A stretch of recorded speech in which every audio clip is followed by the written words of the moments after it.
Welcome to Hunt Lore. My name is David Hepner. Today I will be talking to David Reimer from Locals Films.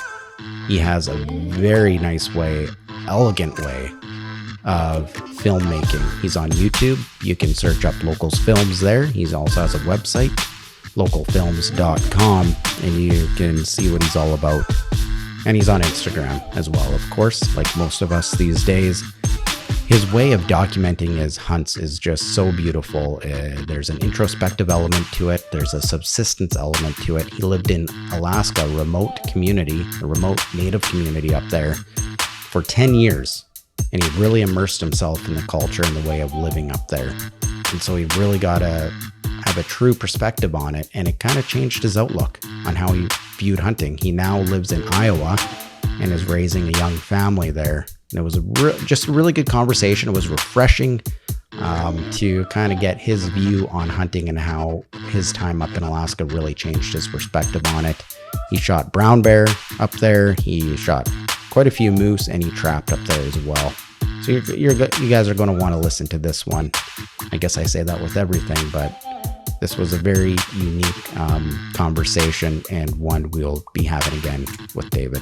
So sit back, listen, and enjoy.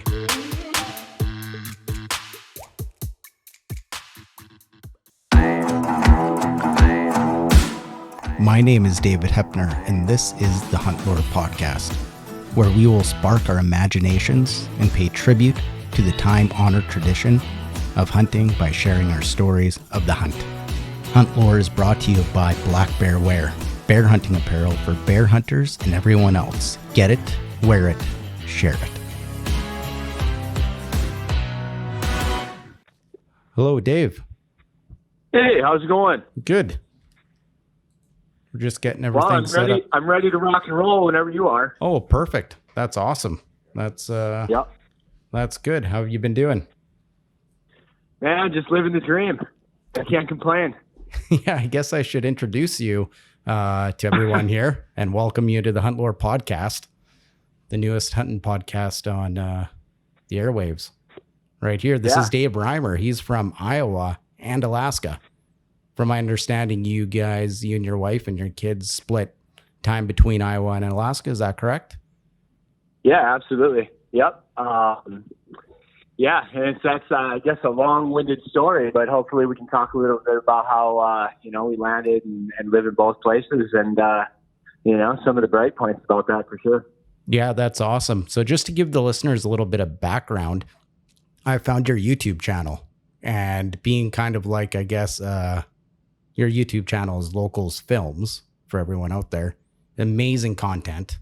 I found it. I was like, wow, this guy, he really understands film work for one. And you're just trying to convey, I guess, that's one of those things that I've been obviously very passionate about. And it's a revenue stream, obviously. And that's great. But no, it's totally a passion of mine. And to be able to, I always tell people I always wanted to, write a history book, but I'm no good at that. So hopefully, in some ways, I can use film as a format to record some of the things that I like to, or stories, and I think stories are really important, and that's a big deal. So film is a way of getting involved in people's lives in different ways, and it's kind of cool. You learn a lot. Oh, absolutely. And just kind of, what's your style of film work? Like, I could explain it to people, but I think they'd rather hear you explain it. Yeah, certainly. So one of the things that I'm trying to do and trying to evolve at is, just being authentic, and really prioritizing stories, most importantly, so that, people get something from it. I think that's one of the things. Social media gets a pretty bad rap, but at the end of the day, I think that it's a good platform if you're willing to put some work into what you're passionate about, and utilize it in a good way. And so I try to be creative. I try to use the natural light, natural environment the best that I can. And I really believe in this idea of form and acting content, utilizing what you see in the world to try to tell a story or tell a metaphor, or, try to extract something from there. And that's the thing I think a lot of outdoors people like about hunting and fishing is that, often your mind drifts to, some pretty miraculous places. And, I try to articulate that the best I can, every time I'm in some place, try to capture that, and I think that's good. Absolutely. And it really does come across, because being like another, I wouldn't say I'm necessarily a filmmaker. I'm maybe like a poor man's Locals Films, but it takes a lot of effort, knowing how much effort it does to take to put together a film or a video. Like, you're spending how much time on these things? Yeah, well, I think that's you nailed it. I think if you want to be good at it, at least, and this is all my opinion, of course, and I'm certainly trying to get better every single time, and I always feel like I'm a year behind on YouTube. I've got always stuff in the works, but it's absolutely getting up before everybody at camp, staying up late when everybody's sleeping, whether you're offloading information or you're trying to capture the Milky Way in a certain way.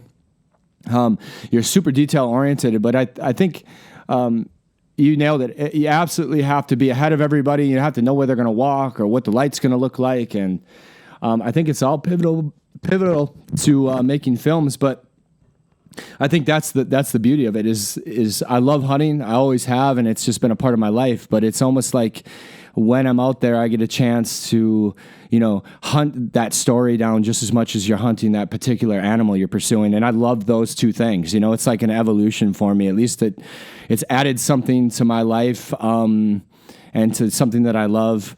It's almost hard to explain, and it's addictive, and I want to be good at it, and I love that challenge, Yeah, I think hunting is one of the hardest things to actually film and can kind of convey what it means to us individually.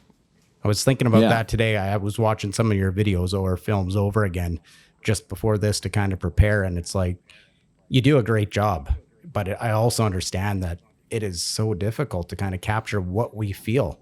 And you're obviously doing the best you can, and you're doing great at it. And obviously it touched some heartstrings with me, seeing all that silky smooth camera work.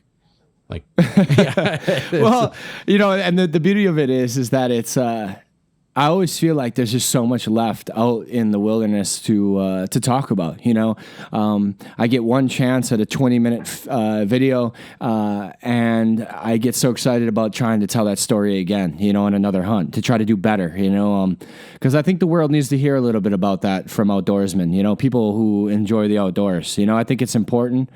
And I, the beautiful thing is I get a lot of people who aren't necessarily into hunting, I think, that watch the film and go, I totally thought you were going to, put something out that was a lot different.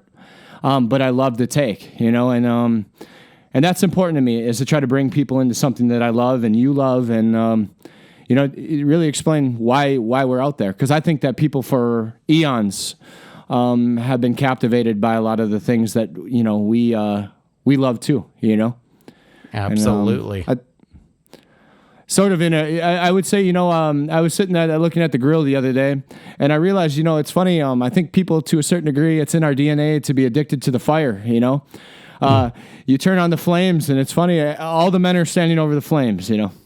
And I was like, it's almost like it's in your DNA. We do the same thing at camp. When you're out moose hunting or whatever you're doing, you do the same thing when you're grilling a piece of meat, maybe even in a city. So I think there's some things that are important that I don't want people to forget about. That connection that we have to fire and to nature. Oh, absolutely. Like in bear camp, my son's been joining me since my oldest, since he's been 7, and he could just stay up for hours watching the fire, and he just says that too. He's like, the fire is so captivating. Yeah, absolutely. So we got right into the filmmaking stuff. I guess that's what happens when you get kind of two film nuts there talking a little bit. But can you just tell everyone kind of how you got into hunting? Was it kind of basically a generational thing where you were born into it, or what's your story? Yeah, so I think it's pretty interesting and unique. Certainly, I was probably 2 years old when my dad was out taking me muskie fishing and duck hunting and deer hunting, and absolutely live that life. 100%. And that's kind of what we did. That's how I bonded with my uncles and my friends, and that's how a lot of my relationships started. And I really saw life through that lens, working hard, and I loved all the elements. We lived pretty simple when I grew up, and hunting was just a way of, feeding your family. But it was also just that's what we talked about during Christmas, and it's still to this day, your grandpa and your uncles, it's how you bond, and as you get older, you realize how important that is. It's a vehicle in a lot of ways to pass down stories. And later on, and we can talk about this too, that's something that I really appreciated about living in a native village for 10 years, those stories that bonded people together, it's cross-cultural. So I really was introduced to it at a really young age, didn't really know a whole lot, a different lifestyle anyway. And as I grew up, I tried to make as many choices to try to live out hunting and fishing in, make it a lifestyle, you know what I mean? And a pursuit, and so that's how the film work came about. And that's how Alaska would eventually come about. Because it was just something that I was very passionate about and cared a lot about. And I receive a lot from, and I realize that I see the world, and a lot of my calm, a lot of my stories, a lot of the things that I connect with my kids come from hunting, the lessons that I've learned, and I think that's important.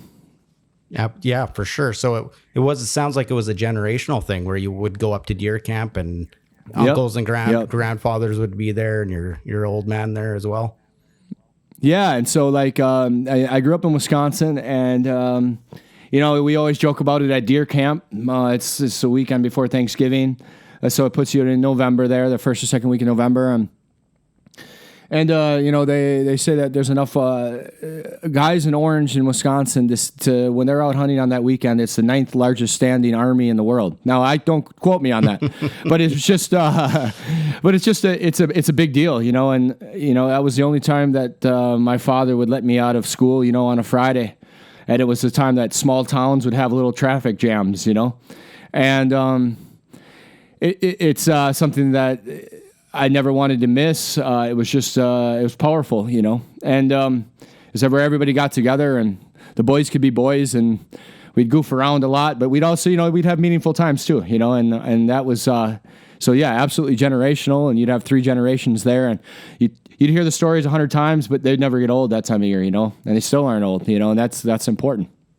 I think, and I can't wait for my son to be a part of that. And that's one of the things that I was really excited about coming back and moving to Iowa about, was that, I could be back for that weekend, with Grandpa now and my son and my daughter and, my family, to be a part of that. It was that powerful, so. Yeah, for sure. So could you kind of tell us your first deer hunt, or I guess your first successful harvest? Yeah. So I always... I guess I've done a lot of hunting. I'm 36 years old, and for most people, you start hunting around 12 years old. Officially, probably. But I always say, my first few years of hunting, I always was the worst hunter ever.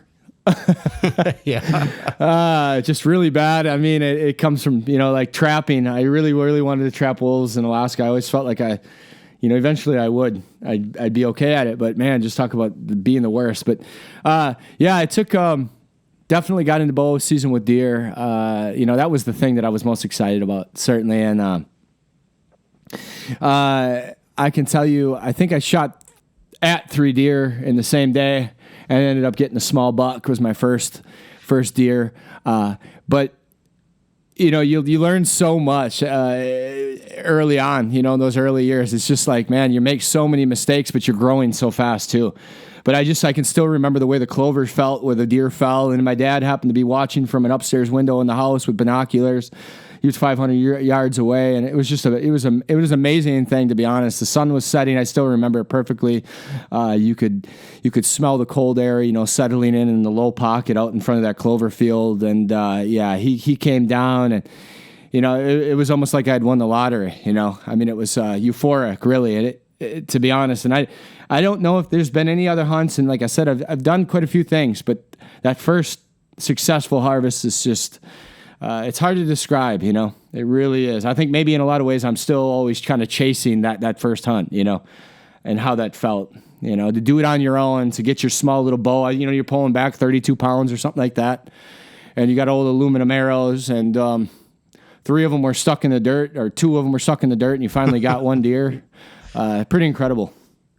That exactly. And I think you're right. We do as hunters, like I'm 38, so I've been doing it since I've been 17. And it's like I think we are always chasing kind of that feeling, like the world is really big when you're young and you're first out there. Oh, incredible. Absolutely. And that's why. Absolutely. Yeah. So that's why I've started kind of the podcast too. Like I want to hear people's hunting stories, especially their first kind of early years, because that brings me back, Well, I think it's so important because I think that, there's an evolution to hunting, I mean, certainly I can see it in my life, there's so many layers to what it's hard to, and I didn't think about this much until you said that, but it's kind of like you start off just wanting to be a part of that culture, wanting to be a part and to do it yourself. It was such a big deal to gut your own deer yourself, at least for me. To be autonomous, and then slowly you go through that. You go through the process of wanting to see something more mature. And maybe you get at least for me, you get a chance then to take it to another level. I hunted the big woods of northern Wisconsin, where yet again then I was just trying to see a deer. Yet again was a big deal. And then taking it to another level to Alaska, but. There's so many layers to hunting, and I think every one of them is just amazing, and it's a lot of fun to think about, Yeah, exactly. I think I can't sum it up any better than that. So were you 12 when you took your first year with a bow then, or were you? Yeah, so 12 was an amazing year. I know that that was a year for the first ducks. You think about it, the first ducks, the first turkey, the first deer. I did set lines on the river. That was my first year of getting up and putting in the rowboat along the river, looking for catfish at 12 years old, getting up at 4 a.m. My old man, he's a early riser, so I had to take after him. He's I appreciate that now. I still tend to be an early riser now because of that, but boy, it was an explosion of like, dude, I got to do all that stuff myself. Everything was so... like I said, the best way to explain it is it's just euphoric when you were doing it yourself. You're out there, you got your own rubber boots that, you got from Walmart or whatever. And you just felt like, every corner, and that leads me into Alaska, but every corner was so new, and so unbelievably exciting. And I've got a film coming out kind of where I take my hunting whitetail film I've been working on now. It's as close as I have come to a documentary. I went back 20 years and trying to build a story on what it took to get my first really big whitetail, and it's sort of like Alaska was that same thing for me. It was very euphoric, traveling there, every tree was new, every corner was new, going through Canada for the first time. I couldn't even believe it. It was like I was in a foreign country. I remember that being just euphoric, going through all the provinces, so that was crazy, but yeah, so I was 12 and it was an explosion of like doing it yourself. Really great years, and then obviously I had a group of friends that were very much into that too. So we were able to start telling stories, and we separated each other kind of a little bit from high school a little bit. We were that group wearing flannels and, old greasy ball caps kind of thing. Yeah, that's nice. Nice. Yeah. Yeah. So beautiful time of life, certainly. Oh, yeah, you got that right. I think we're, like I said earlier, just always trying to capture that again somehow, whether it's through, maybe going to new places or taking somebody new out, something like that. There is a way, but I don't think we'll ever be able to replicate it exactly. And that's okay. No, but I do think you're hitting on that. And that was kind of that last film. One of the films I put out last year was taking one of my buddies from high school up to Alaska, moose hunting. And I totally agree with you. When you take somebody that's new, or you can live through that a little bit, and it's definitely powerful, Yeah, for sure. So then you're hunting whitetails with your buddies back in Wisconsin, and now you must have had this, like you touched on it, this desire to experiencing something new, like going to Alaska, right? So yeah. So what kind of drove you to want to go to Alaska? Yeah, a little bit of the story. I went essentially, I had a hard time getting into college. So I went to LA, downtown LA, believe it or not. And it seems like, well, what in the world, for something I love to do. But I really found, I went downtown LA, worked with, I read books to kids and, gave water out to kids and stuff like that, downtown LA. And I worked with convicts that were trying to be rehabilitating. They just got out of prison and they basically it was a step to get to out of their parole or whatever. But it was kind of a really big stepping stone when I was 18 because I just kind of realized, a lot of those guys had a completely different life than I had. And when I was 18, I realized, how lucky I was to have the outdoors, that kind of freedom. LA was a place where all I could see was concrete, and it was a different environment. But out of that environment, I realized that, the kind of beauty we have, whether it's public land or the kind of, if you got private land or, that kind of, because I didn't really realize it when you're 12 years old, you kind of takes things for granted at that time, especially when you're 18, you can be pretty cocky at times, you don't really always realize what you have in front of you. And I went to LA, realized, man, I've got some amazing parents with amazing opportunities to hunt. I've got some cool buddies. Then I went to I went to Hawaii after that. I watched, basically failed out of college, but I got the filming bug because I spent a lot of time with two dudes that were from Long Beach. I surfed for basically 9 months, and I watched a lot of these filmers just doing their thing with these surf films, and I was like, man, if I could just make hunting films like these surf films, where would I have to go? How could I take this to another level? And that's kind of where I started thinking about, all right, I'm going to come back to Wisconsin. I'm going to get my degree. And then it was like, man, I want to go to a village in Alaska. I don't want to just go to a single place. I want to go to a place that no one's going to go. And I want to learn the art of film. I want to, I tend to be a pretty serious dude, a little hardcore, a little stupid at times too, but that's what I wanted. And that's kind of how Alaska developed. It was like, all right, I want to take this film. I want to learn everything about it. And then I want to go hunt things that I never did. And I thought that, that was a great place to start learning film. And I was terrible at making films at the beginning, the worst. But Alaska is a pretty incredible place because the moment that I landed on a runway in a village, so 350 miles northwest of Fairbanks, I was right under the Arctic Circle. I basically lived there for 11 months at a time, only grocery shop twice a year. I was fully indoctrinated into a different lifestyle, and that's kind of where my whole, let's just say my adulthood began, So, with that village, how did you, what kind of ethnic group is this? Is this, how did you get hooked up with these people to go to this village? So I'm a teacher. That's what I went to school for. That's what I do now, and do my film business.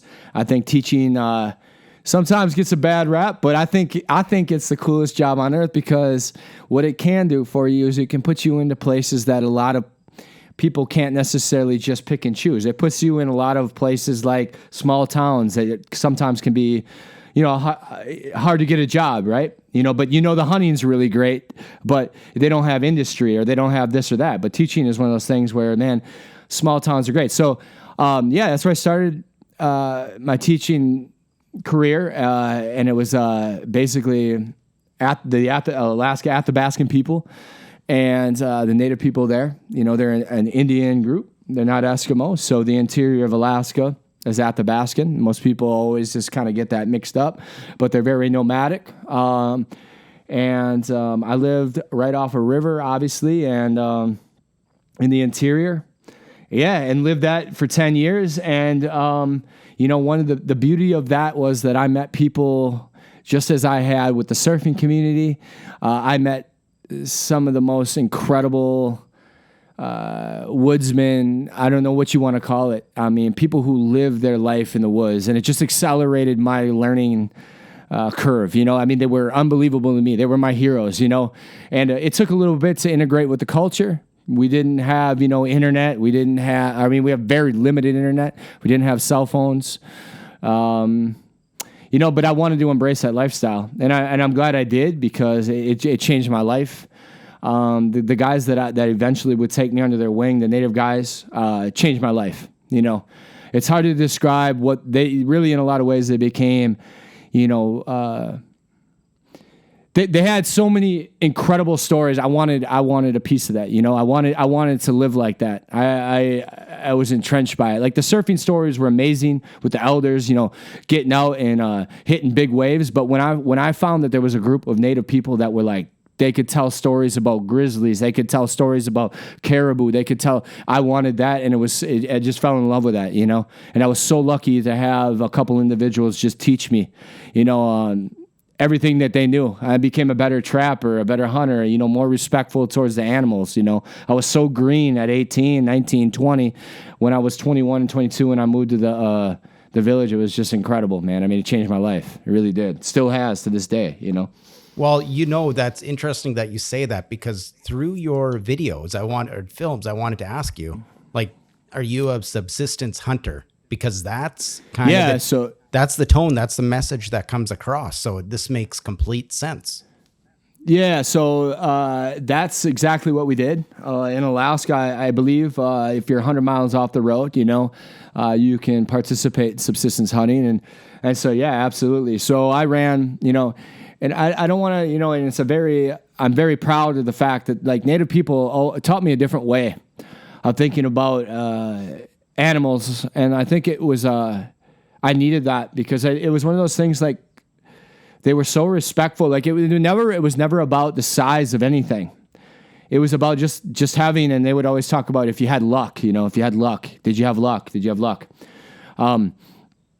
It was more about having luck, because having something to eat, respecting the animals. It was just, and I fell in love with that. But yeah, man, I mean, I learned to set up, fish nets during the summer, cut ice and have, put winter nets up, trap beavers and wolves, and hunt caribou and just moose, and it just went on and on. And but I learned it through a native perspective, and it was really a really amazing experience, Yeah, it sure So sounds totally like that. subsistence. Yeah, the ducks in the spring, it was important. Like, typically you didn't shoot the first one that you would see. You would let the other one pass, and then you would take the other ones, because the first one was always so strong. It led all the other ones back. And I really appreciated that kind of respect towards animals. And I think sometimes our culture needs to hear a little bit more of that. Oh, I agree. Yeah, hearing that, it's like, that is major respect and understanding the animals and conservation too, right there. Yeah. Well, and it's amazing when you're, and I'm not going to say, they're like, when I was there, we're caught between two worlds, I mean, there's the advancing world and then there's the native world. And I, in a lot of ways, I really appreciate the fact that you wouldn't always name certain animals. You wouldn't even say the name, or you wouldn't say, well, I caught that animal. You know what I mean? Because you didn't have anything to do with that animal presenting itself to you. You had luck, and it presented itself to you. It was a different way of thinking about things. And I now coming back to the lower 48 here, I think that's an important thing. Now I happened to harvest my first really big buck this last year, but it's just like, it's a respect thing. It wasn't gloating over it, or it was just like, this animal presented itself, and you appreciate the meat, the things that you eat,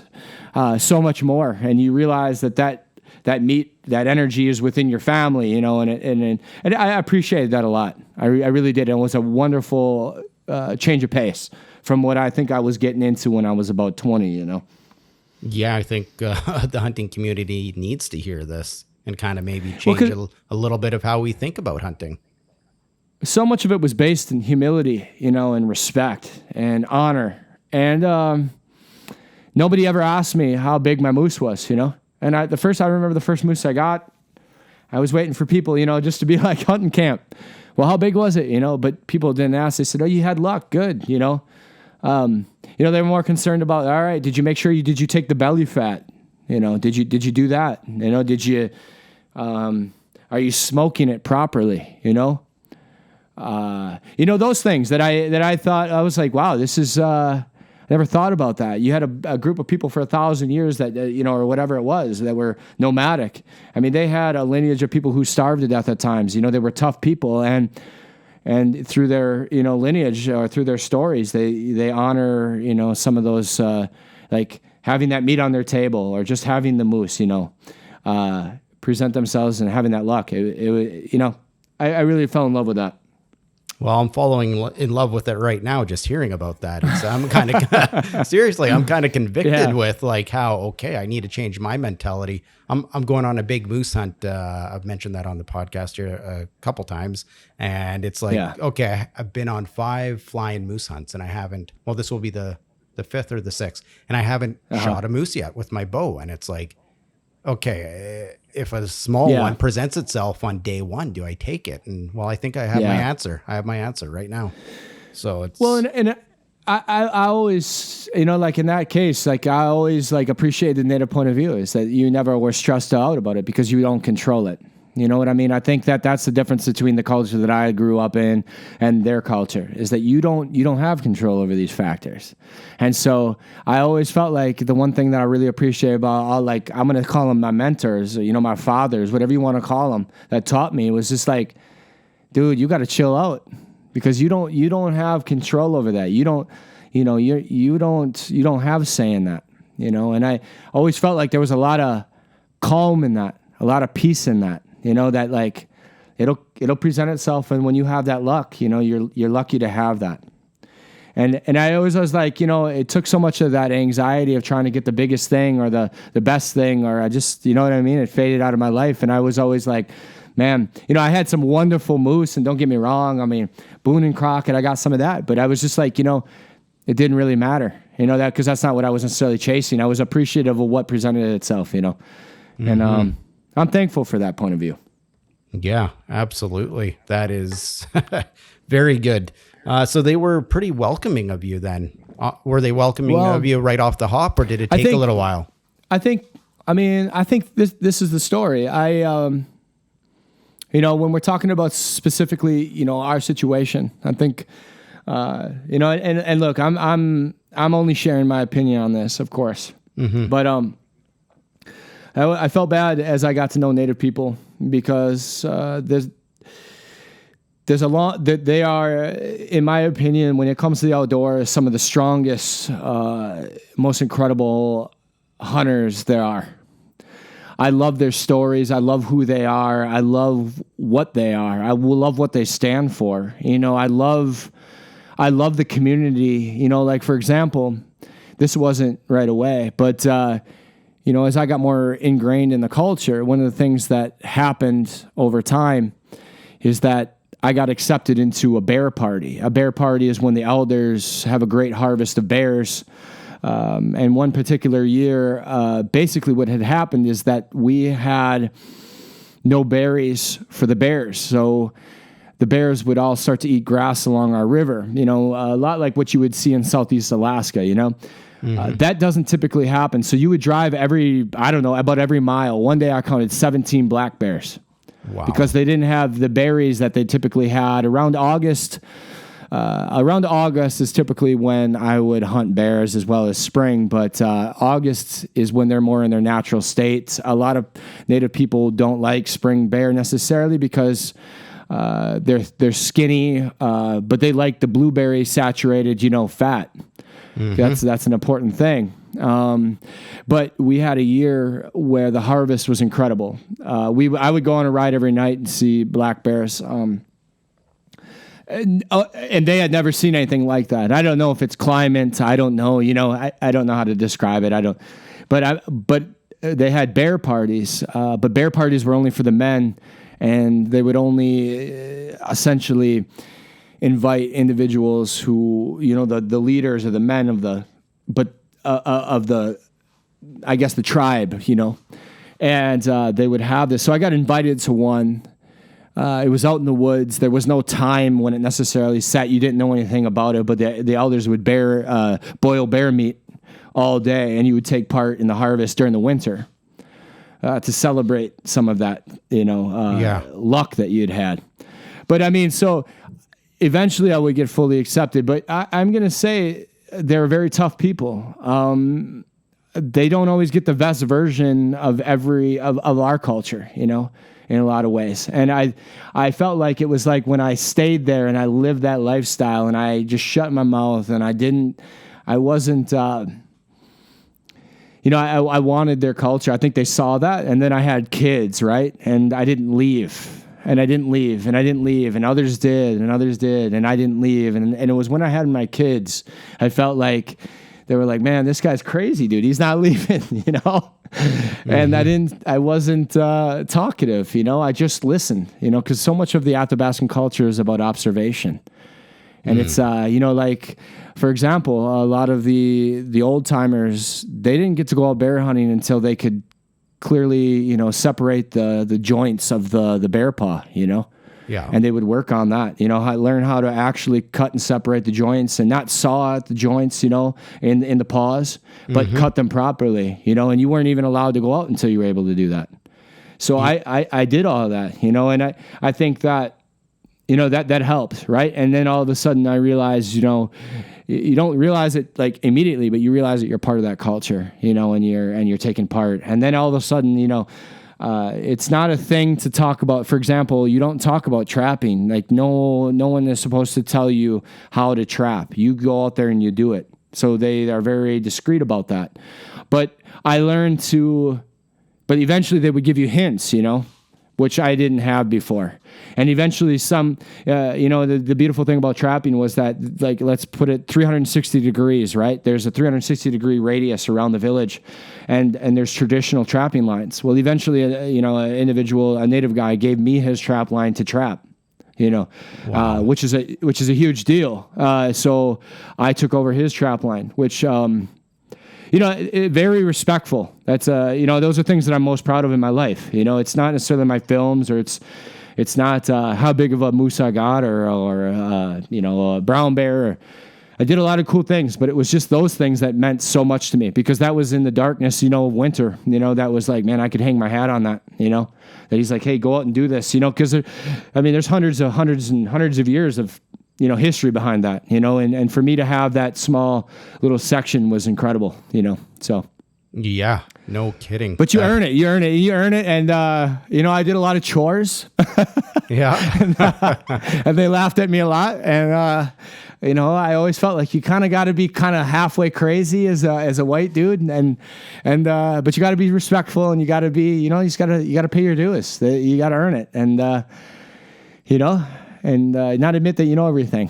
So yeah. That's what I did. Yeah. Like you said earlier, being humble, with that. And that's maybe what's lacking a little bit in our culture this day and age. So that's good for me to hear. And I think good for everyone else to hear as well. But I mean, I also want to say, I don't necessarily, I'm not trying to cause a rift between two cultures or anything like that. It's just those were the things that I really appreciated, because oftentimes I would either go on a hunting trip, or go here or there. And, there was a lot of people come up from the lower 48, and they would have a completely different, they were very loud, different mentality. And most of my native buddies also were guides too. So I would help set up camp, and it was amazing just how loud they were, and just how, it's just a different mentality. And for me, I just really appreciated just the humility of it, and that was just my take, No, I think it's good. I think we can learn from each other's cultures as well. Not that we have to fully adopt either one or the other, maybe take the things that we feel are the best, but it's just a good reminder to maybe be humble, have some humility, not always about the big buck or the big bear or moose. But like you said, there is a luck factor involved. Sure, you can learn the habits of the animals and timing and all that. But I think you're onto something there. I think it's pretty special, actually. No, and I think you said it. I think it's blending, taking the goods of both and putting them together. And I think and for whatever that means, but I think for me, that was a really beautiful thing, and it did change my life. And I'll I'll always make sure to pass that down to my son, some of the things I learned, Mm-hmm. I guess kind of the equivalent of that in our kind of culture, because Canadian and U.S. culture is very similar. The hunting cultures, there's not many differences, maybe a bit, but not much. Maybe like what we call out here is the meat hunter. Maybe that would be more kind of like the culture that you were experiencing just a little bit, and how like the trophy guys kind of look down on the meat guys. Oh, you shot a 2x2, like a forkhorn, right? Yeah. Something like and that. I never want to say, I mean, guess where I'm at in life is that absolutely pursue what you want to pursue. Just make sure that, you're never looking down on anybody else for what they're trying to pursue. Because we were talking earlier about a 12-year-old's version of what hunting looks like is not maybe the same as mine. Well, it doesn't mean it's wrong. You know what I mean? Like if he harvests a spike, whitetail, or, gets his first grouse, whatever. I mean, that's important. I think that's important in the process, Yeah. That's my take. No, I agree with that for sure. So you did that for 10 years. Obviously, you met your wife out. Yeah. Did you meet your wife out there, or did you meet her in Wisconsin? Or so my wife is an unbelievable lady. She has to be to go live live that life. But no, she basically, I met her at college. I got kind of some of my stuff together, and she was a soccer player at a university, but she lived in northern Wisconsin. Her parents you're just were very breaking much up there, Dave. Oh, sorry. Can you hear me now? I wonder if I should give you a call back quickly. Okay, you can do that. Yeah, I'll call you back. Just maybe I'll reconnect a bit better. Okay, sounds good. Okay. I was just asking you, kind of curious about how you met your wife. I know that's not necessarily hunting related, but you were up there with a family, so. Yeah, it's absolutely important. I met her in college, and she was a soccer player, and her parents absolutely, had a wonderful mentality to living off the land. They lived up in northern Wisconsin, which is a very wooded area, and they lived a really simple life, And I think when I met her, I think that, I realized, because my goal at that point, like I told you, was to get out to Alaska to a village, and she was down with it. And she's an incredible woman, because she took to the beating in Alaska so well. And one of the things that I'm most proud of is she learned to speak the language of the Athabascan people, and would actually help to write a lot of the curriculum for the kids, to this day. So I think we did really well. We were a great combination, of she kicked butt. She understood what I was about. I understood what she was about. And, any woman who's willing to cut up moose quarters to carry and pack, to support you, to collect berries in the winter. I mean, I'm down with that 100%, I'm down with that mentality. Yeah, no, that's a good one. And she shot a pretty, well, now I'm getting back to the way my culture kind of thinks, but she shot a pretty nice moose there on video. Yeah, and it was wonderful because, you're talking about hard films, and everyone, I mean, I could go into probably the minutia of every single film, but, that was an example of just watching the kids and trying to moose hunt, and we had seen some really nice moose, some really big ones, and, but, it was just about her getting one, and, she did it with the kids. We did it as a family. We carried them and packed the kids through the, through the bush. And, we eventually got lucky. It was a hard film to make, given that you're trying to keep, a 3-year-old and a 1-year-old quiet while you're hunting. But I wouldn't trade that for the world. And that's the kind of mentality that she has. She was willing to put up with that and deal with it, and and smile at the end of the day. So hey, I can't complain about that. No, I don't think any of us could. No, and I'm a totally blessed man to have her, because I mean, totally supportive of all the things that I like to do, and especially when it comes to these films, as you know, right? It takes a lot of energy and a lot of time, and she carries a lot of the weight behind the scenes to make sure that you can get out there in the morning or in the evening, So, hopefully, I mean. Great films don't just happen, They got to have great people behind the scenes making things, work. So, yeah. Yeah. So is your film company basically you and your wife, or do you have other people helping you out with that? It's all me. Primarily, when I need my wife to help out, I always got friends. You know, you always have to have friends, right, to help you out. But yeah, it's primarily me editing, filming, doing all of it, and you know, the beauty of the film company is just that, like this summer is that, you know, I was able to get some really good jobs, and so it'll open up more films for this next year, and I'm really excited about trying to involve some of the native stories. And some of the native points of view this next year, you know, and bringing them in to what I think is important, because I think that's a part of the outdoor world that needs to be heard, and I'm really excited about this upcoming summer. So, you know, I know it's still summer now, but you know, I got some things to look forward to. Yeah, are those films all going to be available on YouTube, or are these like for private companies? Or yeah. So essentially, I'll be obviously doing another moose film coming up here in September. We'll be filming that. And I basically have been working for, let's just say, 15 years. I'm doing, you know, my whole story of how I got to the village, what it meant, you know, what I went through.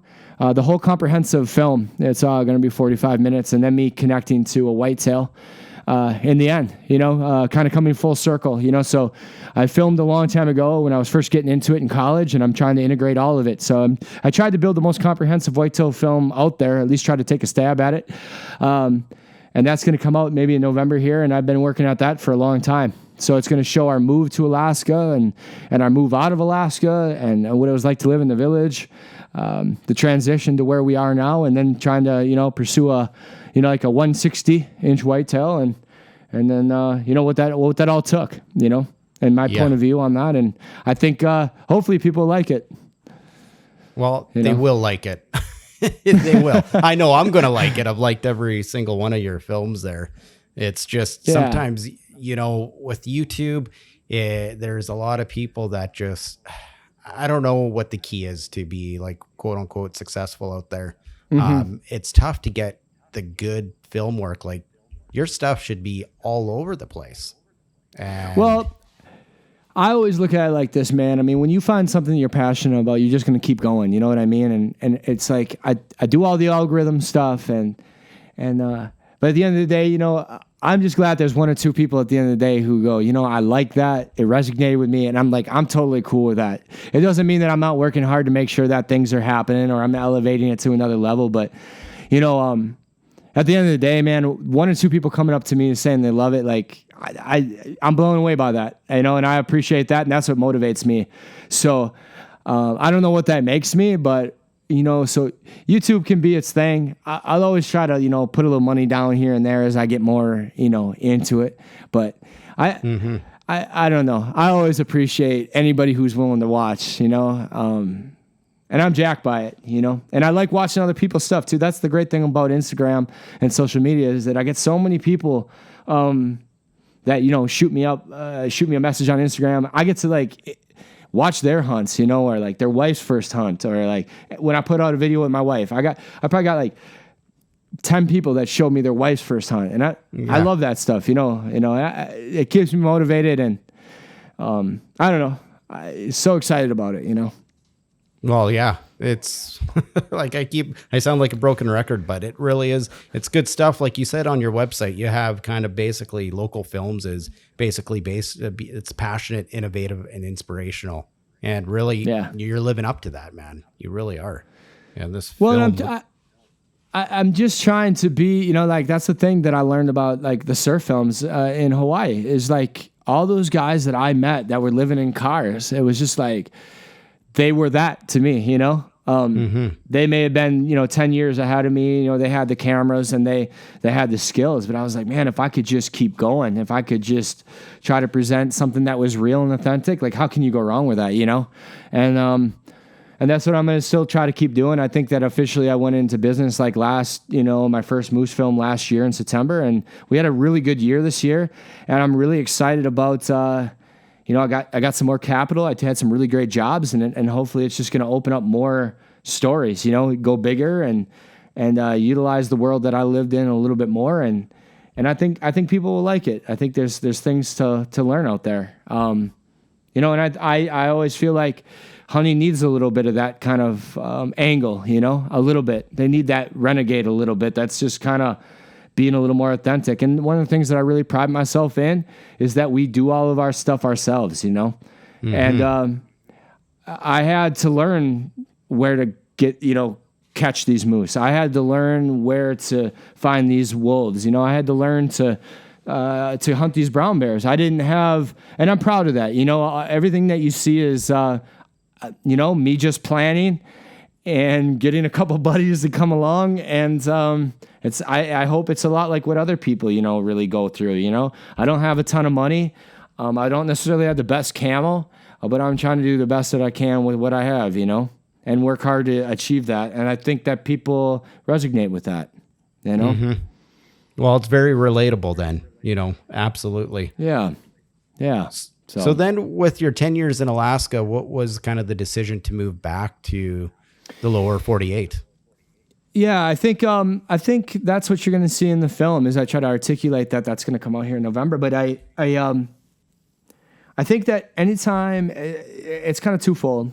To learn as much as I had in 10 years, to give everything you got to extend a piece of your heart into it. The teaching, there's no mistaking that our native, our native people, they suffer from some things, and teaching that was hard. I loved the community and I loved the kids. But there were some things that were really hard. Some of the things that individuals were dealing with were really hard. Some of the alcoholism and some of the, losing a lot of the kids along the way was really hard. And because I'm a person to give my heart to, my pursuits in a lot of ways, like I feel like you have to, I felt like that was starting to weigh on me at some point. You know what I mean? My personality started to change a little bit, and it's kind of like the metaphor that, the tree always reaches towards the light, but its branches also start to conform to the forest as well, if that makes sense. Is that some of the pain I was starting to feel and internalize, and I couldn't keep myself away from it because of those situations. It's also a demanding lifestyle. I mean, it's not necessarily articulated, but to put on a trapping film, to consistently catch wolves like I was at the end, it took 5 years to learn all those things. Running 60 miles back and forth, every other day, staying halfway in a tent after work, alone in the dark. It demands from you. If you want to really be real and you really want to experience Alaska, it wasn't like I was going and hanging out with a bunch of buddies drinking beers. It was me by myself, running 100+ traps by myself, and that's a demand to hunt moose in a way that I was, and to open up territory and to learn things, that's it takes from you, and you're responsible. For example, what you don't see in the films is me running my up the river, 6 hours with my 1.5-year-old son, behind the scenes while I'm filming and holding him, Yeah, that's amazing. And the responsibility that comes with that, the safety, for example, I drop my wife off at camp. You set up the camp, you set up the canvas tent, you chop all the wood, you make sure that everything is planned for, and then you leave her at camp with a 1.5-year-old son. You're 150 miles away from anybody else. And you got to make sure that she understands that, you have everything figured out because she trusts you, and you're gone. And, for example, I had a buddy come around and he's like, man, there's a grizzly an hour away, or, a bend away. And, I'm out moose hunting, so it's a lot of that stuff, in a relationship, for example, it's pretty glamorous when you're watching the film, but in real life, your wife's just trusting you that everything is okay. And you're telling her that I'm going to be out for 2 hours and we don't have cell service, or anything like that. So there's a lot of that. And, there's a combination of a lot of that and having children, I felt like, I had given and I had fought those battles. I had chosen that lifestyle. I had given everything to that. But those weren't necessarily my children's battles, They didn't necessarily want to choose that lifestyle. There were certain things that came with that. So I thought, we're going to go and hunt big bucks in Iowa. And I bought a house sight unseen. I bought it through the internet. And dropped a pin. The realtor, when I got here in the lower 48, was like, I really wanted to meet you. I've never met a person who bought a house. I bought a trailer with 30 acres that was wooded. And I said, all right, we're going to try to hunt big bucks. I didn't know if it had big bucks or not. I didn't even step foot on it. But I always felt like, wherever you're at, you just fully give your heart to it. You know what I mean? And that's where you're at. And you give the people of your community everything you got. And that's what I did for 10 years. And it's so good to see. I just was up in Alaska filming 2 weeks ago, and people remember that. It's a powerful thing when you give your heart to something, and I try to do that now here in Iowa just as much as in this small community. I'm here, we're building a house, that's my new kind of pursuit. I started building it myself. We're living out of the garage. It's about 95 degrees in this garage. I'm sweating it out. I couldn't even answer the phone because my hands were so sweaty when you called me back. Yeah. But Wow. but that's kind of why we moved, and that's kind of what I wanted to say is that whether you're hunting or you're giving to your community, you got to give your heart, and I don't think I've ever been wrong on that. So I think it's important. Yeah, I think that's a good reminder. There's a lot of convictions happening right now here. Wow, heavy conversation, but it's good. It's good, man. I appreciate it. It's not necessarily everybody's jam to go that way, but that's just the way that, I think you kind of got one life to live, and how are you going to look at hunting and how are you going to look at your life? And that's kind of, I wanted to be as real and as authentic as possible. And I think that's important to me. Now that doesn't necessarily, that's not how everybody wants to live. And that's just a choice that I made, and I really benefited, like when I was in a native village living that way, I really was open to so many different things. The stories go on and on, just for example, I was the worst moose hunter ever. I sucked. It was horrible.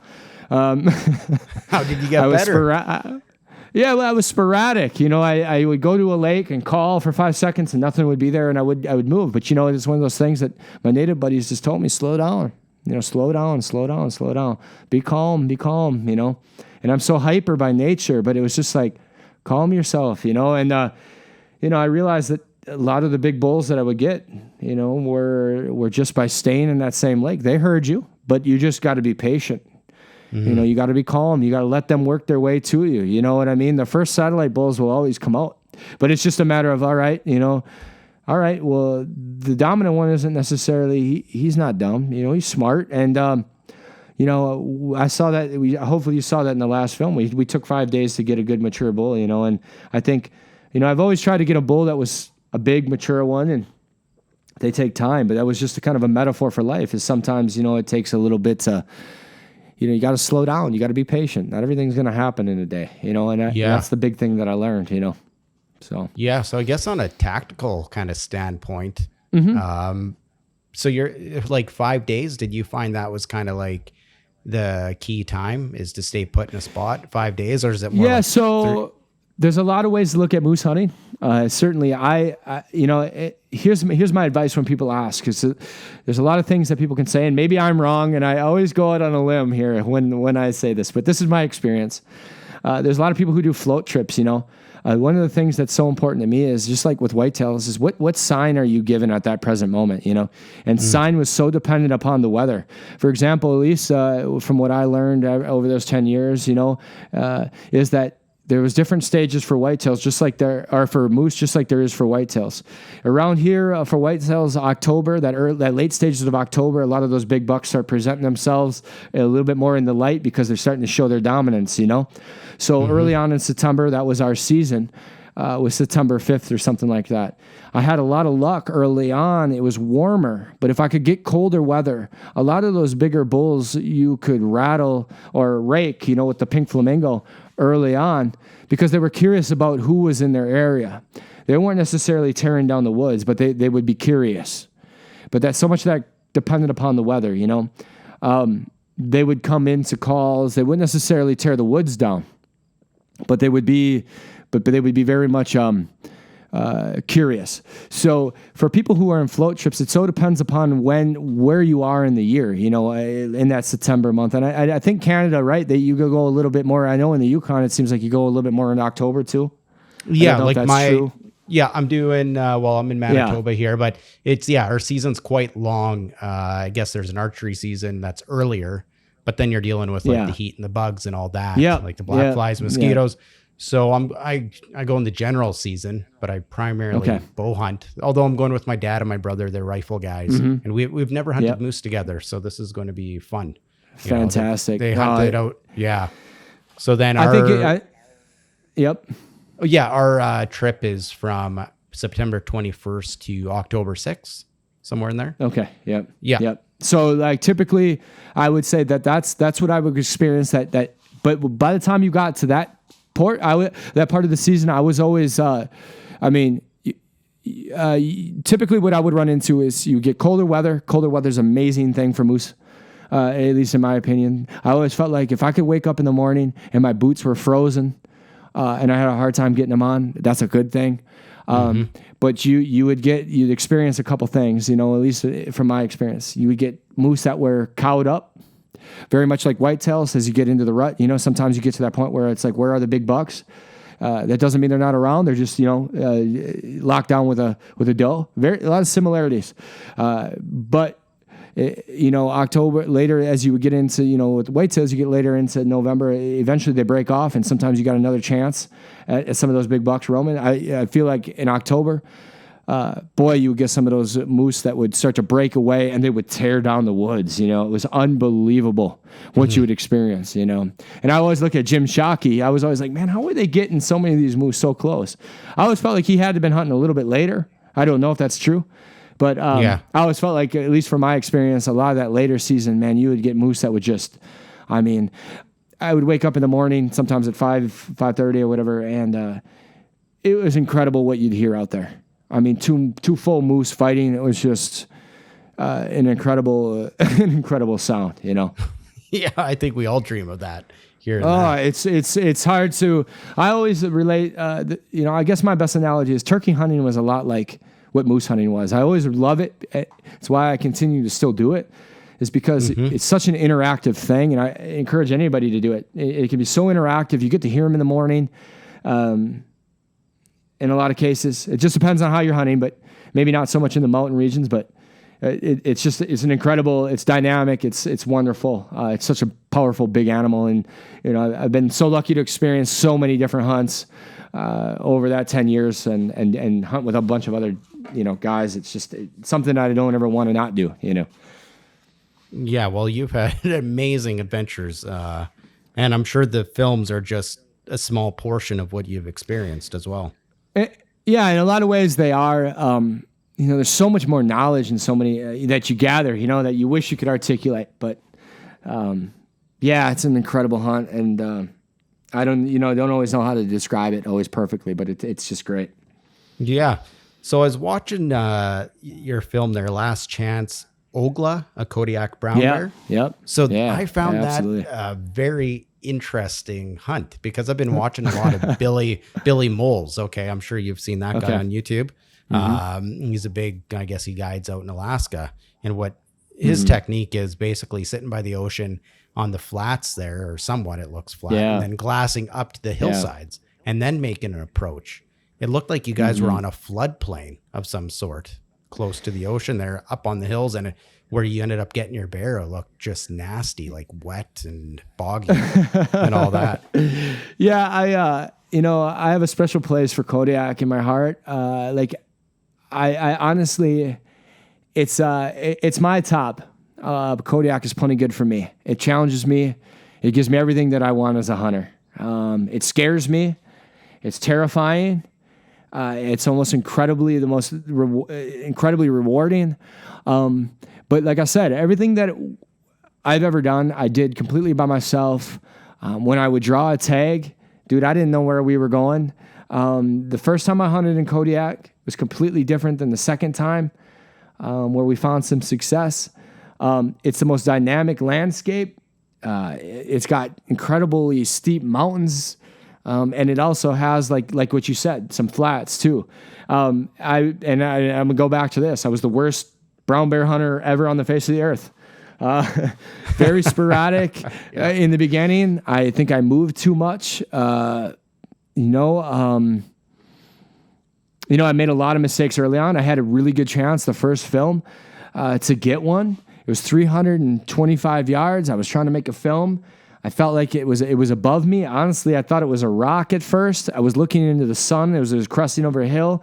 It saw me way before I saw it. I just didn't think it was an ethical shot, so I didn't take it. Mm-hmm. And I was totally fine with that because at the end of the day, I survived Kodiak. We had 80 mile an hour winds. Our tent was almost tore down. I took some of my native buddies kind of as like, I was really thankful for what they were doing for me. I took them down there, man. I mean, the learning curve was incredible. I thought the bears would be low down along the ocean at that particular time on my first hunt. They absolutely weren't. They were as high as mountain goats. Wow. Yeah, I got my butt kicked. I didn't know anything about it because we had grizzlies in the interior. I would hunt them a lot differently. But brown bears were a totally different thing. Kodiak was a totally different thing. And, everybody's got their thing.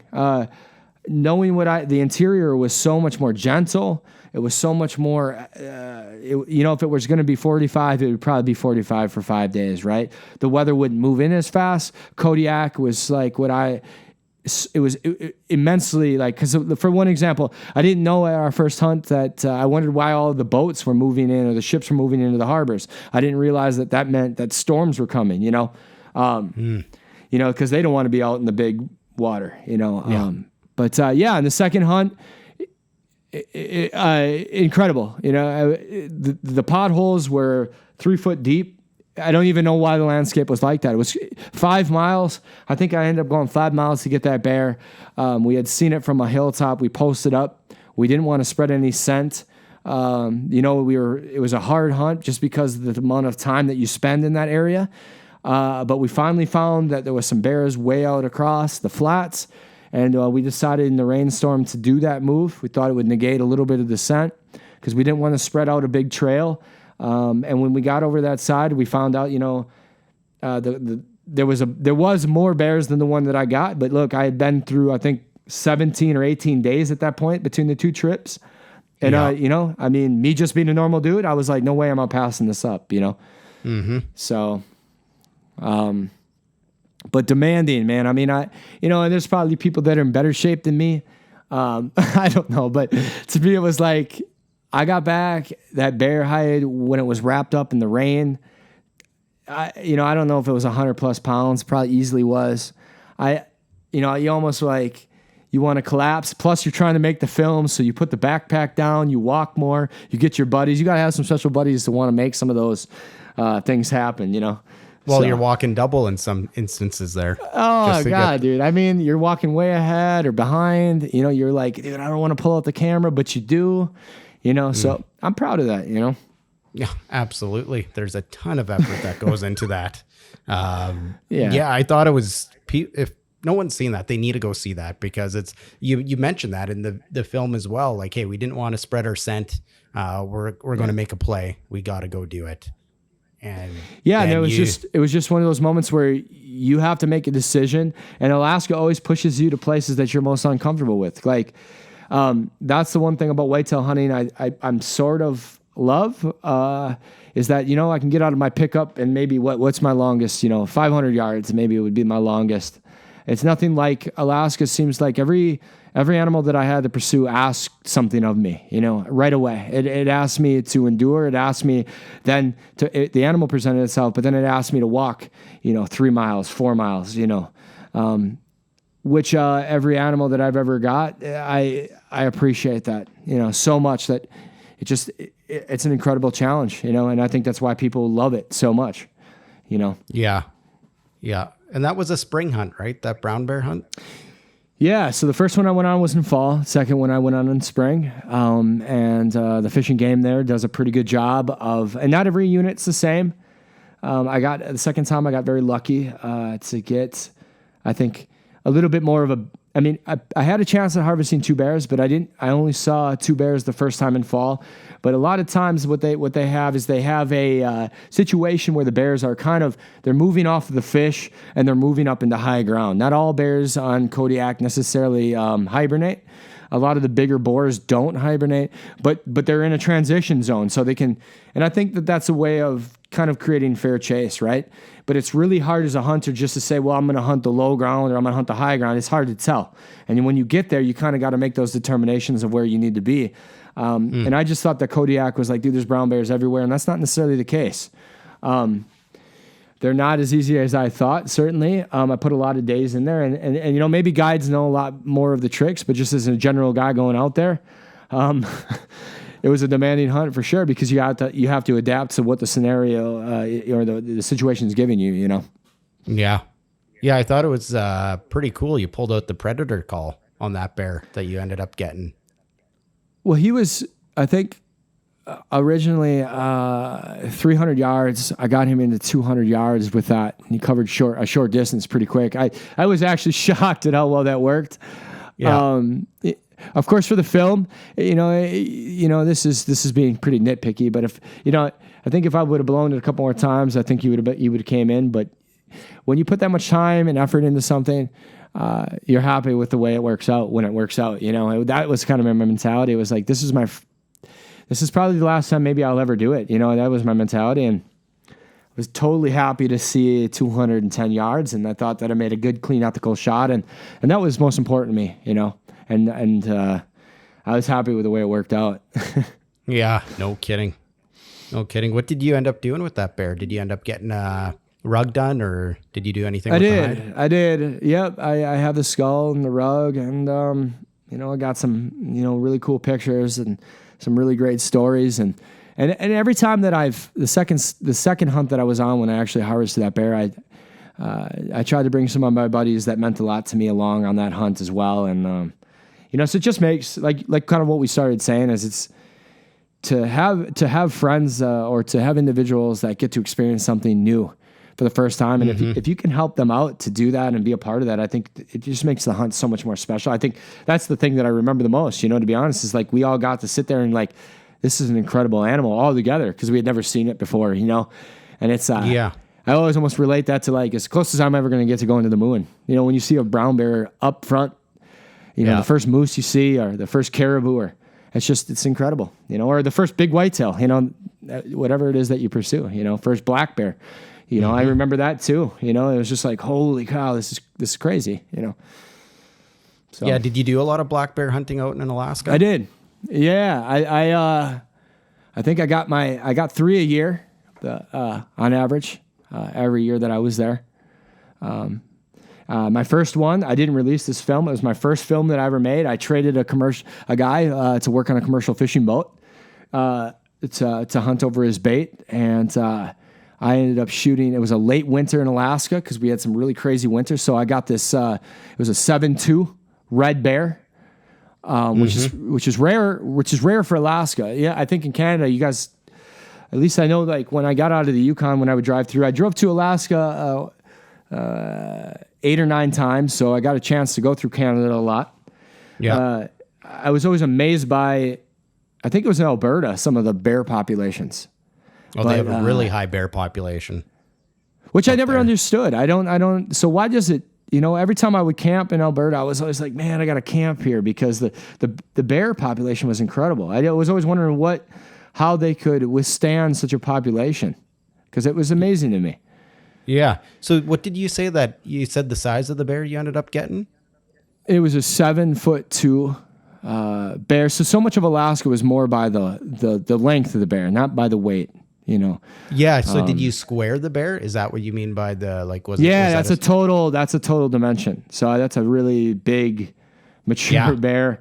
A 7'2" is that's kind of my niche there, bear hunting, like a guide here for bears in Manitoba. So 7'2", that's a, it's probably the same in Alaska. A 7-foot bear is like a real trophy size bear. Absolutely. And the skull, I don't know if it's Boone and Crockett or whatever it was. It measured out to be that. So I was lucky, fully mature. All of its teeth were worn down.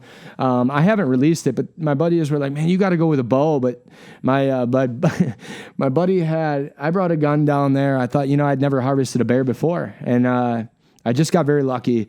But my buddy's like, no, you have to use a bear. I'm left-handed. I shoot left-handed. And he was like, no, he was a right-handed shooter, and he had a huge draw length. The bear came in, and I had his bow, and I had only shot it like 2 times. And he's like, it'd be so much cooler if you do that. And his draw length was all the way back to my ear.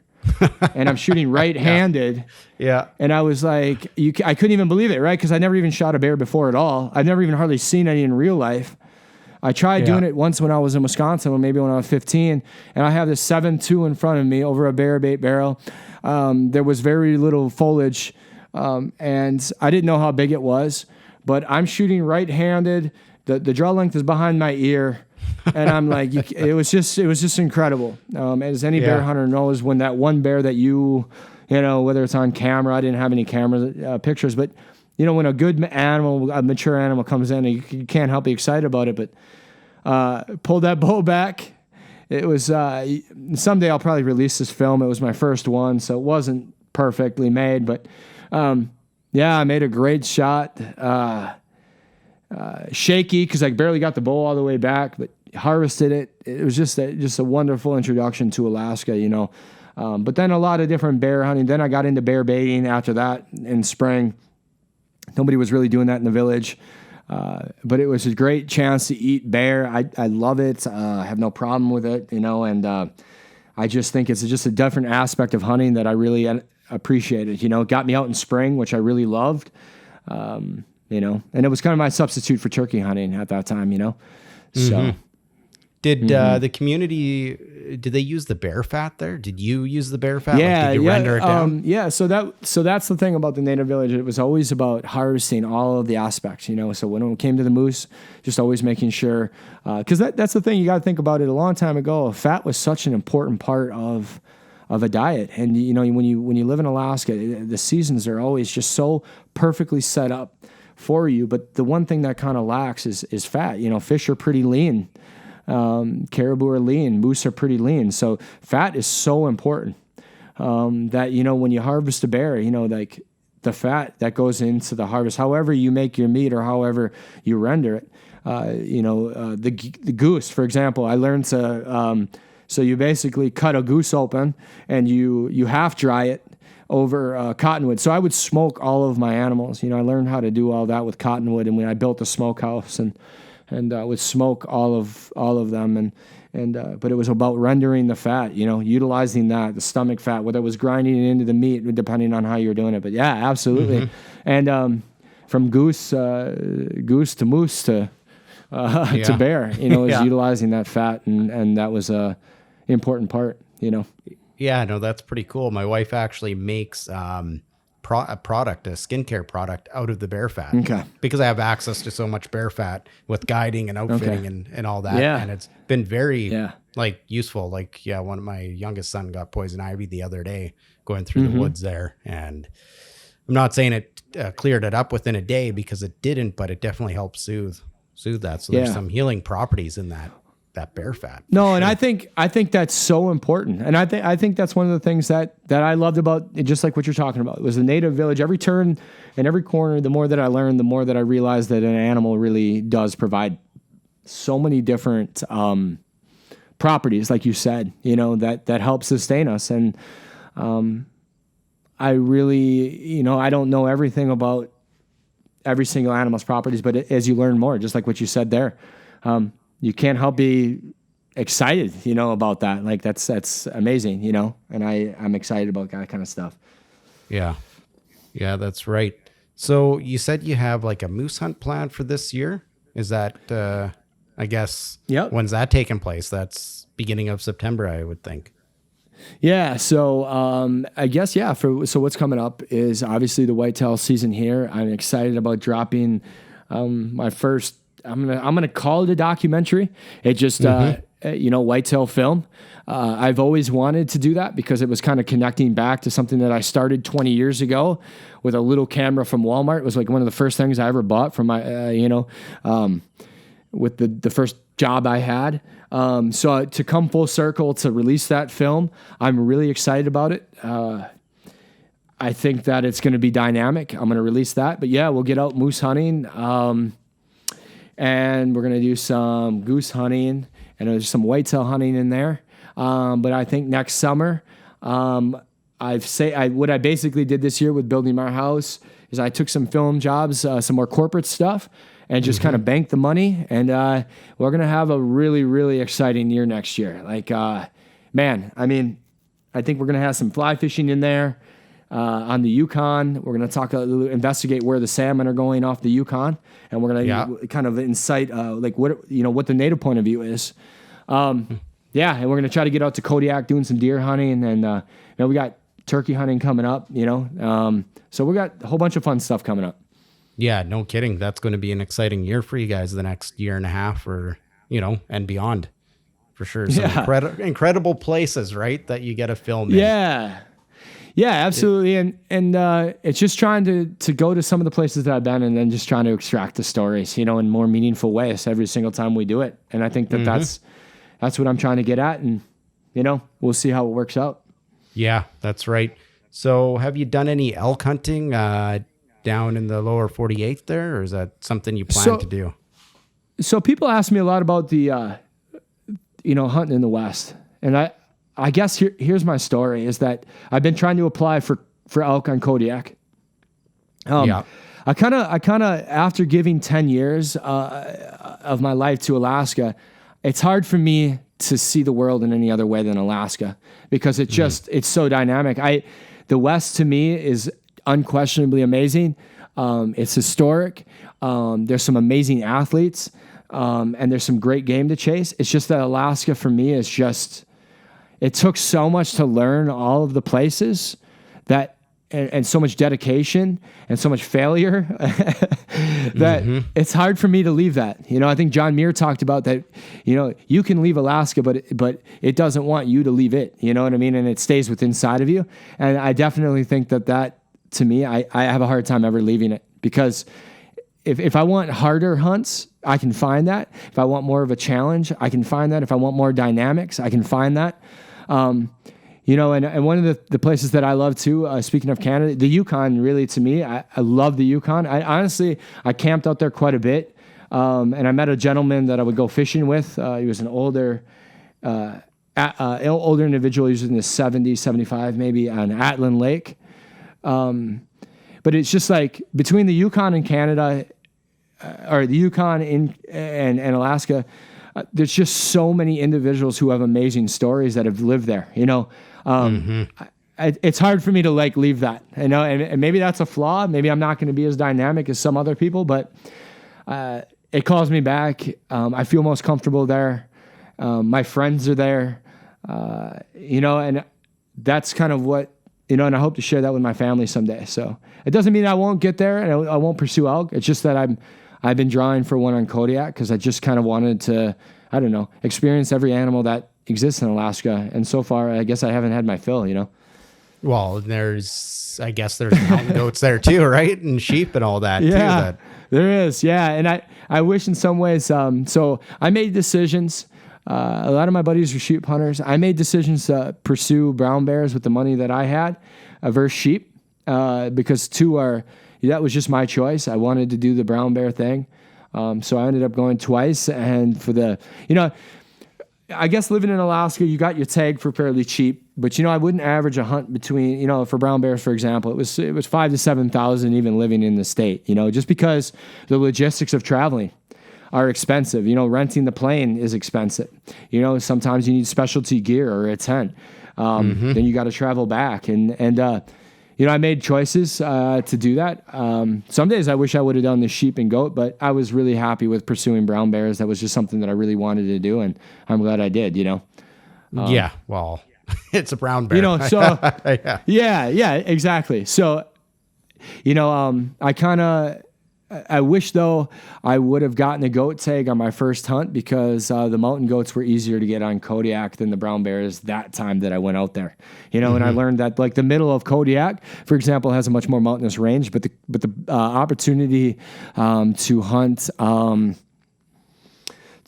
At least for residents, or I mean, you can be a non-resident too, but is readily available for goats. But the one specialty thing that I think that I might pursue that a lot of people don't know, if you look at the record books for caribou, Kodiak has a and I've been working on this, so I don't want to give away all my secrets. Yeah, no. They're not really mine, but there's a lucrative caribou herd that it roams on Kodiak that I would really love to make a film out of because I haven't seen one done yet.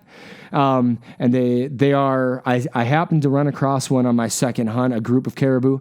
They were enormous, but they're very nomadic and they're hard to, like, you could totally get dropped off. I know the region, I saw some, but to just land there and to know where they're at and to get one is a lot harder said than done, but that would be a great film that I have been kind of entertaining for some time because it's little known and it would be I'm not just going to go out and have luck right away. I can tell you that right now. So it might be several years of pursuit, but I think it'd be pretty cool. Well, I think so too, because I can't recall seeing anything like that anywhere. I didn't even realize there were caribou on Kodiak. No, and most people don't, and that's kind of what I'm saying about like why I'm not going out west is because I have some of these niche places that I've found that I think for example, I'm a terrible fly fisherman right now, but I want to learn to fly fish and then articulate that to the Yukon. That'll be one of my films that'll come up for next summer. And try to pursue, like sheefish is a fish that only exists really in 2 places in the world. I don't feel like that film has been made yet. You know what I mean? And adding kind of the native perspective inside of that, I think that would be, the world needs to see a little bit of that, But it took quite a few years to find those fish. And a lot of like going to places where people don't necessarily want to readily give up that information, So I think there's some cool things that the world could see yet, Oh, I think there's going to be a lot of cool things coming from your film company. Like this is, it's really is exciting. Like, man, I think it's going to catch on here, and eventually, I think there's probably going to be a shift, right? Like, there's always trends and shifts inside the hunting community, and the way that people want to experience it a little bit differently, right? Yeah, and I think that's what I'm aiming for. Now, whether I'm right or wrong on that, hey, whatever. But it's sure as heck fun finding places like, every once in a while, you meet somebody and they say, hey, we have this. For example, and you may know about this more than I do, but when I went to school down in Juneau at the university there was a blue-phased black bear. I had no idea that existed. Somebody shared a picture with me with a blue-faced black bear on a trampoline of all things. Well, it's like, and that leads to like, how in the world, you'd never even heard about this animal before. And then, it's sort of like the unicorn animal. And there's so many of those stories in Alaska that I really like. And, for example, I have a whitetail right now. It's got a 12-inch spread, but it looks like a mule deer. That I'm pursuing. And once in a while you get lucky with those kinds of things, and I try to, with a film company, try to do the best I can to share that story because I think they're fun. Well, yeah, you're taking something that's difficult already, like hunting, and you're adding film, like a camera into the equation. And, and doing a good job, like really cinematic, artistic flair to the whole thing instead of just a point and shoot kind of aspect. So it's taken it to the next level. I guess just to kind of finish off maybe on your whitetail kind of stuff. What are you hunting, like private land mostly, or is it a lot of public land, or is it a mixture? Yeah. So when I came back to Iowa, one of the things that I was, and this is kind of the, I don't want to digress too much, but this is kind of the nature of the film, is like, I was exhausted coming back from Alaska.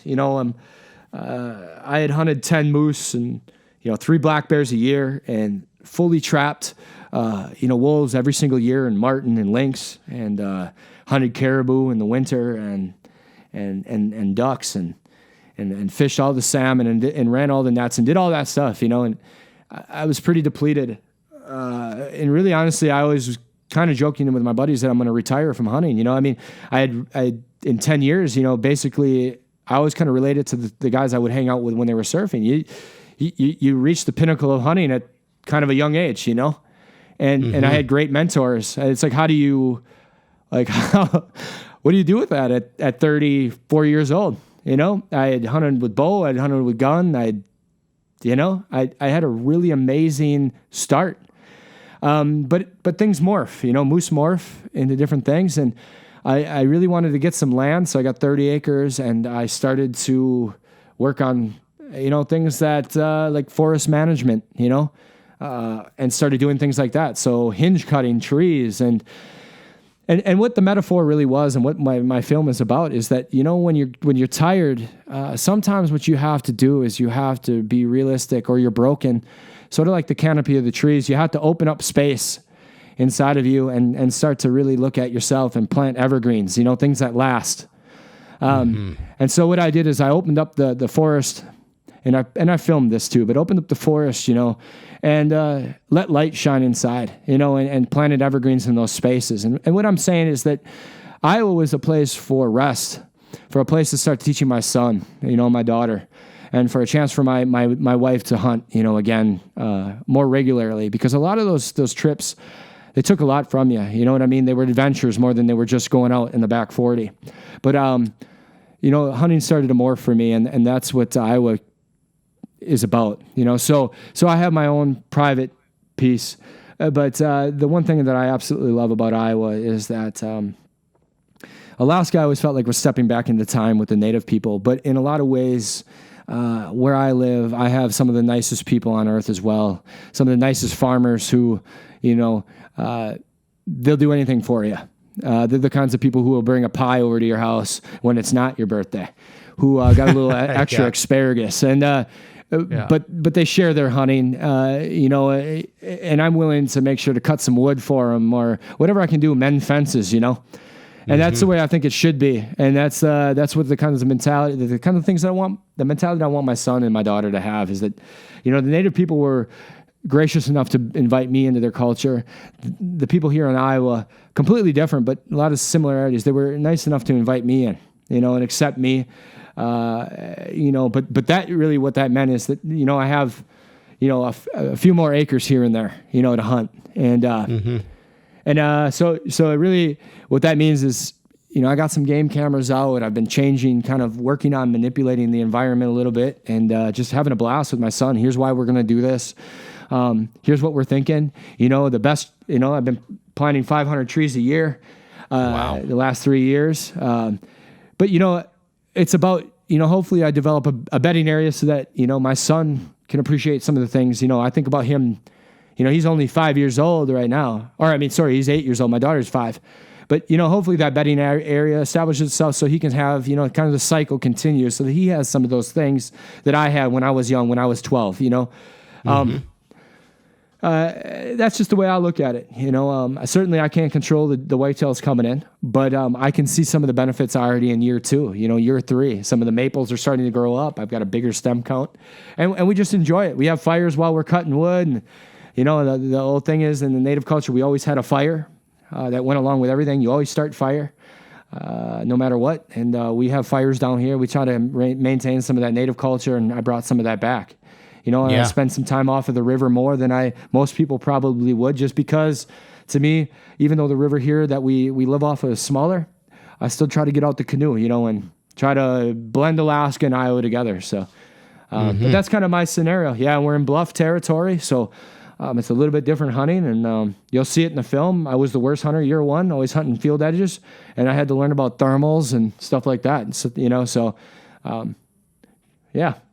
All the fun stuff. Yeah, exactly. It's fun, right? Yeah, for sure. And it is fun. Absolutely. Challenging and fun and exciting when it works out. Because, if you're the worst at it, there's only one place to go. It's to go up, right. You're going to get better. So. That's the way I look at it. Only up.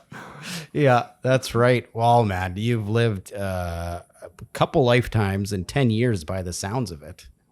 Like, yeah. And I think, as we're wrapping it up, it's just encourage people to live their dreams, man. Have a passion, and you don't always have to listen. And look, I'm on Instagram as much as anybody else, but carve your own way. When it comes to outdoors, if you're into like looking at trees while you're sitting in a deer stand and you don't shoot any deer, well then don't apologize for that. Or you just want to be out there while the sun sets, or you want to take a little guy out hunting. Whatever your angle is, just get outside, enjoy it. I think. I talk about kind of the last thing to wrap it up is attention restoration theory is this idea that, people need the environment to help calm them down, because we're living in a world of constant stimulation. So whatever you take away from your experience outdoors, just like get after it and do it. Follow it with your heart and don't apologize for it. And, live your best life through it, whatever that means. But I think it's important that everybody, just like in New York City, right? I mean, Central Park, it's a green space.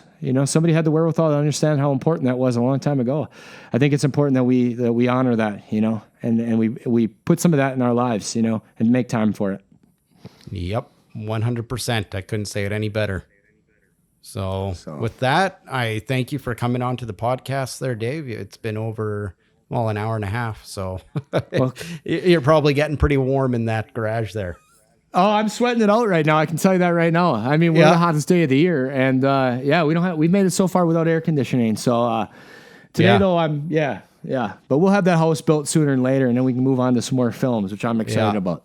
Perfect. I can't wait to see the films, and after the season wraps up, sometime before Christmas or after Christmas or whenever, if you want to come on, I'd love to talk to you again about just the adventures and the filmmaking process.